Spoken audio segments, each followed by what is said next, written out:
அம்மாவுடைய நினைவா அவங்களுக்கு பிடிச்ச விஷயத்துக்கு அதனால அவங்களுக்கு செலவழிக்கணும் அப்படின்னு பூஜை போடுறதுக்காக வந்தேன்.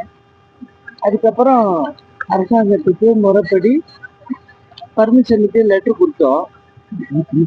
ஆனா இது வரைக்கும் இந்த அரசாங்கம் வந்து அதுக்கு ஒப்புதல் கொடுக்கல.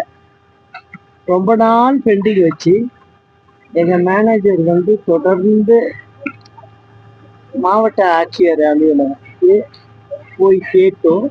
இப்ப சமீபத்துல ஒரு மாதத்துக்கு முன்னதான் ரிஜெக்ட் பண்ணி லெட்டர் அனுப்பிச்சிருக்காங்க.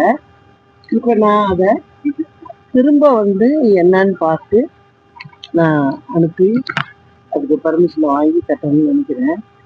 ஆனா இப்ப சமீபத்துல வந்து கோர்ட்ல கூட ஒரு தீர்ப்பு வந்திருக்கு. அதாவது வந்து சொந்த இடத்துல அவங்க இது மாதிரி ஏதோ பூஜை வழிபாடு இந்த மாதிரி இது கட்டிக்கலாம் அப்படின்னு கோர்ட்டே கொடுத்துருக்கு. இருந்தால் கூட நம்ம வந்து முறைப்படி போகலாம் அப்படின்னு சொல்லி அரசாங்கத்துக்கு கொடுத்தோம். இந்த திமுக அரசாங்கம் அம்மாவுடைய எங்க சொந்த இடத்துல நம்மளுடைய சொந்த இடத்துல கட்டுறதுக்கு அனுமதி கொடுக்கல. அதை எப்படி கொடுத்து வாங்கணுமோ அந்த முயற்சியை செய்வேன்.